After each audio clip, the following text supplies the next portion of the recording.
Here's a 94, 93 F-150. Look at the dash. I had to repair it many times. This is missing. I don't know where that went. This switch keeps breaking, so I had to put some screws in it with nuts on the other side. This truck's pretty decent. Oh, the ECU died. Yeah, the engine had no trouble, except for the ECU, which is behind this metal panel here. But you don't get to it from there. Oh no. No. You don't get to it from there. You get to it from in here. There it is. But you can't just pull it out. You have to pull this whole, all of this. You have to pull all of this off. All of this here. Everything has to come off. Then you have to take the wheel well out. Then you can pull it out. Or you can do what I did and just cut a big hole in the fender well and pull it straight out through the fender well.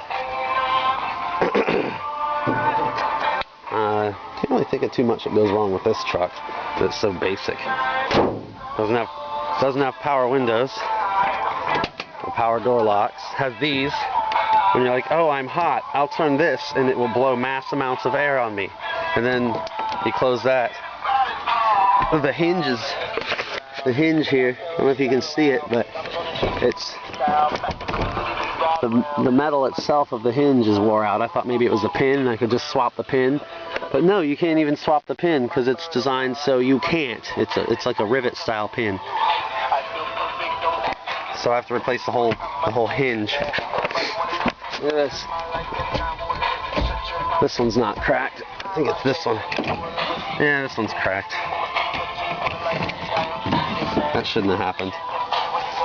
What else? Ripped seat. Normal. It's like a 15-some-year-old car.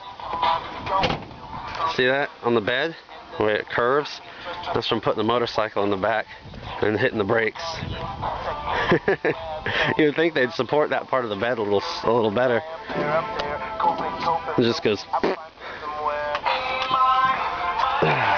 That's about it. My tailgate fell off yesterday on my way back from taking my kid to class. So that's all scraped up. I had it down and it jumped off of this side and I didn't realize it until the cable gave way over here and it went dragging behind me. Whee! It's so exciting.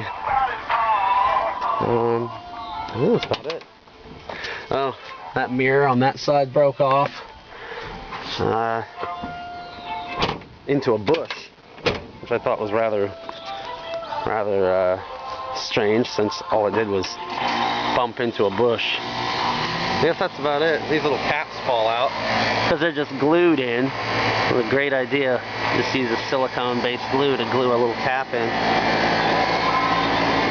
The headlights are plastic on these, which makes no sense. And I've sanded them down with progressive from 400 to 1500 and then polished them. And I spray painted them with some clear coat because they were so bad that they just looked like they looked like this. They were so bad, and I couldn't see the road at all. I still can't see the road because they're garbage. The doors don't ever want to shut properly, even though this one on this side's fine. It's shut all the way, right? Weird. Hey, it's locked. This has been my kid.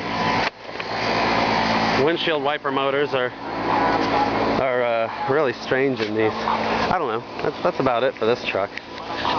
You can't get to the windshield wiper motors without disassembling this piece here, taking these off, and then you have like a headache ahead of you up front too. So, and this piece doesn't actually come off because that antenna over there is still attached. So you have to disassemble that. Oh, and the transmission. That's a fun story to change a transmission. There's 10 bolts that just holds the this thing on. See that? See that?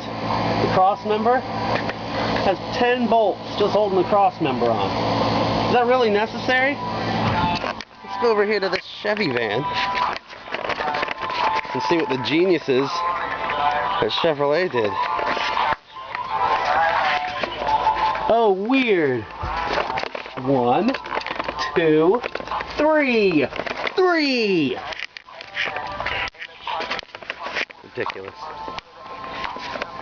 It took me about an hour to put a tranny in that. It took me 2 days to put a tranny in that.